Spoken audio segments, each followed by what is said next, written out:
The morning had started like any other, hurried, chaotic, and filled with the typical tension that comes before a long trip.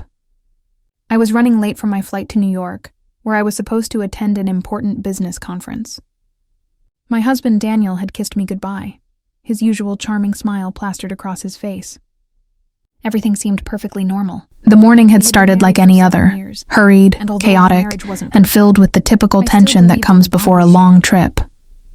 I was running late for my flight to New York, where I was supposed to attend an important business conference. Only to find it missing. My husband Daniel had kissed me goodbye, his usual charming smile plastered across his face.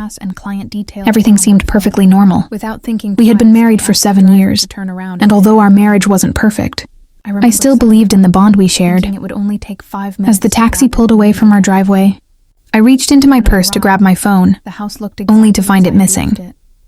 A wave of frustration hit me.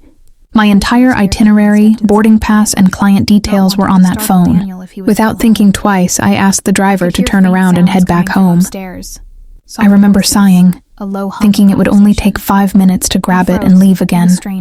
When I arrived, the house looked exactly as I had left it, silent and peaceful. I used my spare key and stepped inside quietly, not wanting to startle Daniel if he was still home. I could hear faint sounds coming from upstairs, soft voices, a low hum of conversation. I froze. It was strange. Daniel was supposed to have left for work an hour ago. Who was he talking to? My heart began to race. Slowly, I made my way up the stairs, trying to convince myself it was probably a call, or maybe the TV. But the closer I got, the clearer the voices became. One was Daniel's, unmistakable. The other was a woman's. Her tone was soft, intimate. My breath caught in my throat.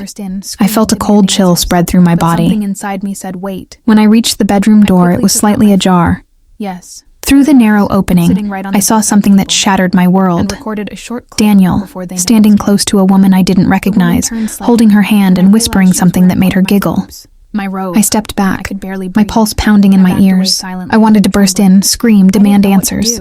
But something inside me said, wait.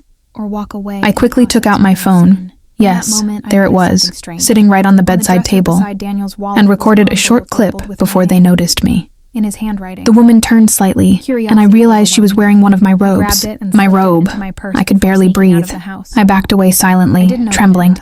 I didn't know what to do. Should I confront them right now, or walk away and process what I'd seen? In that moment, I noticed something strange. On the dresser beside Daniel's wallet was an envelope labeled with my name, in his handwriting. Curiosity overwhelmed me. I grabbed it and slipped it into my purse before sneaking out of the house. I didn't open it until I was back in the taxi, hands shaking uncontrollably. Inside was a single sheet of paper with a message that would send me spiraling into a nightmare I never expected. It read, "If you're reading this, it means you've found out. But please, don't go to the police yet. There's more you don't know." For the rest of the day, I couldn't focus on anything. I sat in a cafe near the airport, staring at the letter over and over.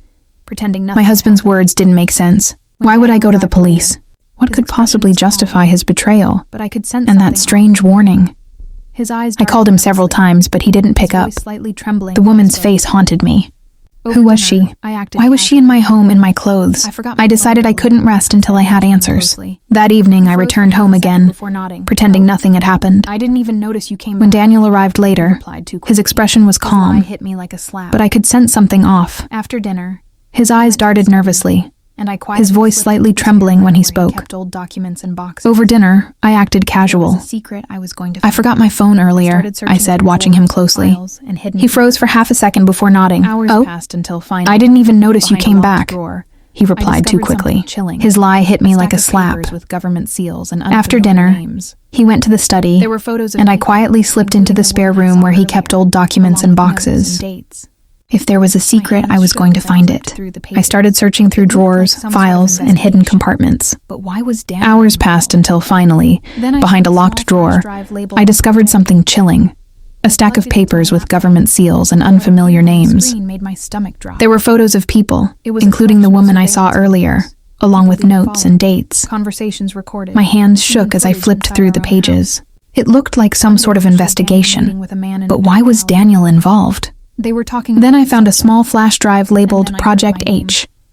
I plugged it into my laptop, and what appeared on the screen made my stomach drop. Can't find out yet. It was a collection of surveillance videos, people being followed, conversations recorded, even footage inside our own house. One video showed Daniel meeting with a man in a dark alley.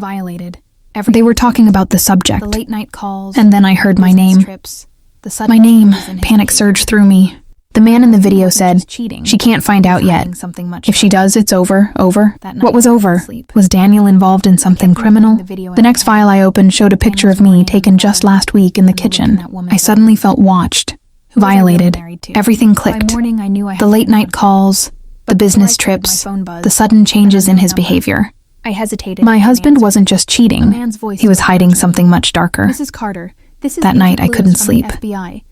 I kept replaying the video in my head, It's about your husband. Daniel's warning in the letter, and the look in that woman's eyes. Daniel was under federal investigation. Who was I really married to?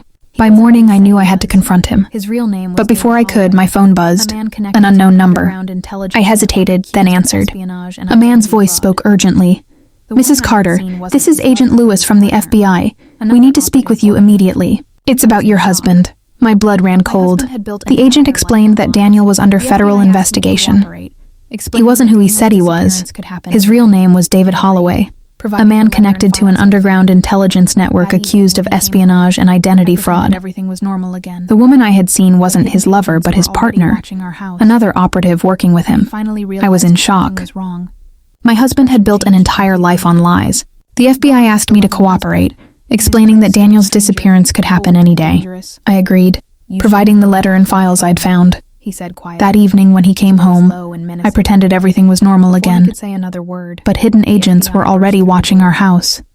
When he finally realized something was wrong, his expression changed completely.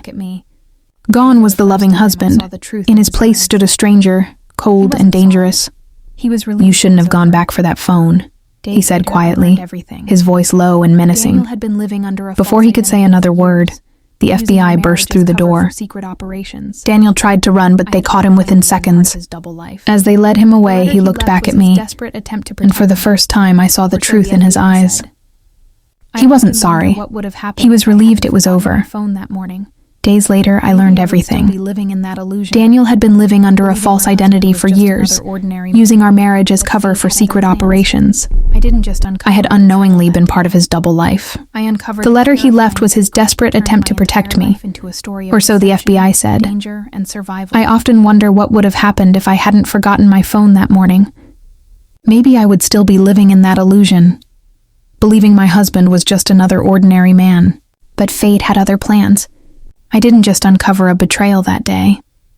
I uncovered a terrifying secret that turned my entire life into a story of deception, danger, and survival.